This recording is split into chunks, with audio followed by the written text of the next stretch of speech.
Well, we like to have a chat to the doc from Neutrog.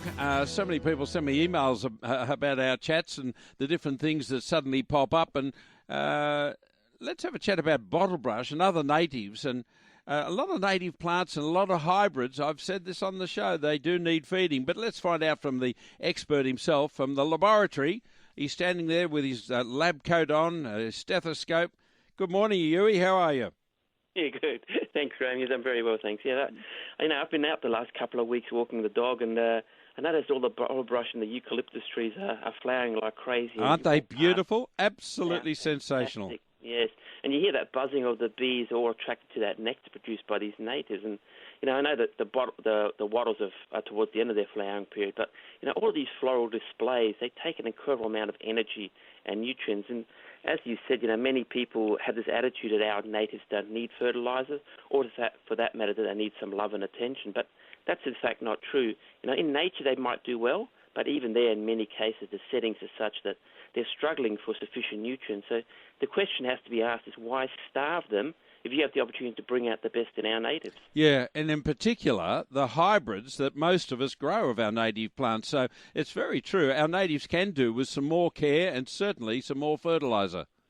Yes, I couldn't agree more. So often, these natives, whether they're bottlebrushes or wattles or other natives, they look a bit spindly and sad, and it's generally down to a lack of water and nutrients. So although I don't have that many natives in my backyard, in the front I have a couple of large gum trees and a hedge of callistemons, Captain Cook's bottlebrush. And, Yep, and for hedging, that means they get trimmed, something else that many natives respond well to, but above all, they get a regular feed. So these plants are dense, thick, and healthy, and they make a great screen. So if you compare them with some of those ones that are planted as street trees and left to their own, I can definitely say I'm doing something right. And when mine flower, it's spectacular, to say the least.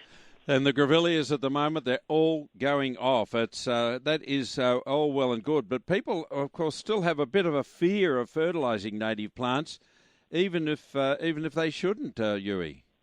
Well, that's right. I think it goes back to those studies done in the 60s when they used a very high phosphate fertiliser, and some of our natives didn't appreciate this. However, Neutrog developed a native fertiliser together with a native plant expert, Angus Stewart. Yep. And this fertiliser is known as Bushtucker and can be used on the most sensitive phosphate plants. And Bushtucker is based on composted chicken manure, and we've very cleverly tied up the excess phosphate. And because it's now not available for plants to use, this negates any issue with phosphate and sensitive plants. And now is really the ideal time to fertilise your natives, mid to late spring, and dare I say it, early summer.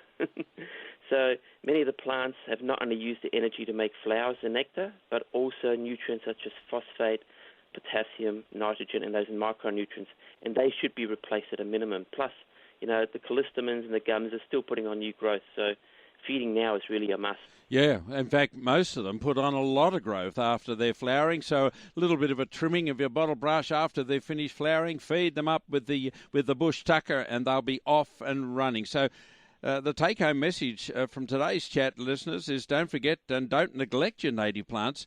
And with Bushtucker, there are no issues for even the most sensitive plants. The kangaroo paws, all of them.